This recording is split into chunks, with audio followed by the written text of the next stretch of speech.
At ito naman po yung sa crown light. Ayan, crown light. Underlight. Iilaw siya, kasabay po yun yung underlight. So, ito po, ayan. Ayan.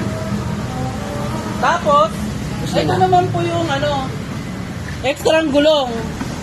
Yan, extrang gulong. Mabubuksan po ito pagka halimbawa yung gamit po yung pagtanggal din sa gulong dito. Number 19 po yung yung gagamitin yung tools na pang open dyan. Tapos ito naman po yung busina. Ayan, busina niya. Forward reverse. Tapos ito naman yung forward, naka-forward siya. Pag forward, ibig sabihin po, ayan, labo. Ayan, pag forward, aabante siya. Pag reverse naman, tutulog siya. Ayan, atras. Ayan, ito forward, ayan. Speed. Ang speed naman po, 1, 2, 3. 1, 2, 3. Nagkiklik po yan. Ang 1, ilang speed? Ang 1 po, nasa 20 plus. Ang 2, nasa 30 plus. Ang 3 naman, nasa 40 plus. Yun po yung speed niya. Ito naman po yung sa wiper. Yan, wiper. Odometer. Battery. Range. Yan, ito naman po yung sa sa pagdating po sa battery. Ito po naka 64.1 volts kasi naka-factory charge siya. Tapos nandito rin po yung yung distance, nagpapalit po kasi ito. Ito yung volts tapos yung distance. Ito naman po yung speed. Dito po yung speed. Huwag niyo pong papansin itong bar na to pag halimbawa lalo na pagpaahon. Kasi nagsi-0-0 yan. Dito po kayo tumingin. Once na huminto kayo, lalabas yung tunay na charge niyan. Diyan po kayo tumingin. Huwag niyo pong pansinin itong bar na to. Ano lang yan? Panggulo lang yan. Sa buhay niyo. Ayan. Tapos, ayan. Charge. Ang pag-charge naman po,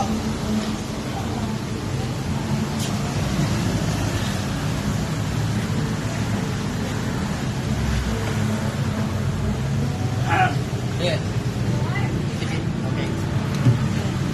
Okay.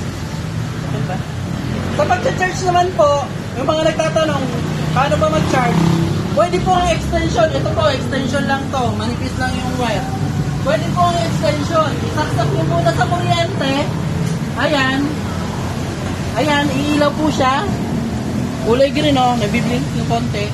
Tapos, pag sinaksak nyo po sa e-bike yan, ayan, kulay red po yan. Check fan. Tapos, meron po yan ditong blower. Ayan. Ayan po. Once na binulot ko po yan, ayan di ba? Hinahangin.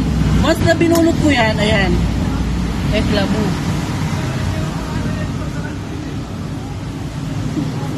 Magiging green po yung kulay niya.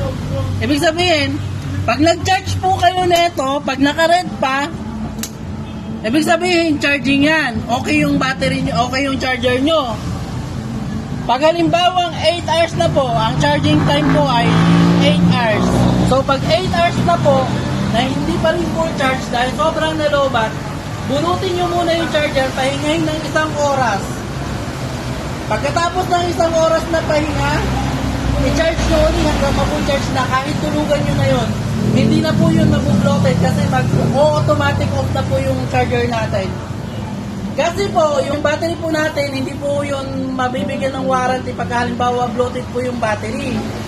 So, kailangan po, 8 hours lang po kayo mag-charge yung pinakamatagal.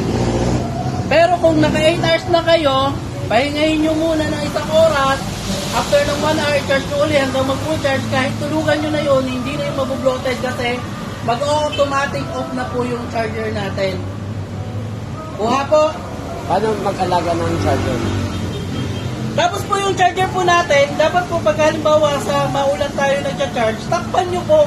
Kasi hindi po kasama sa warranty yun. Yung charger, hindi kasama sa warranty. Tapos, sabi yung controller, pagka naulanan yan, nabasa, nabagsak, hindi kasama sa warranty yan.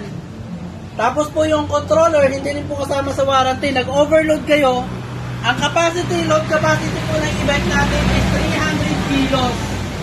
Pwede siya hanggang 350. Pero pag nag-400 kilos kayo, 500 kilos kayo, masusunog po si controller, hindi po kasama sa warranty yun. Ayan po.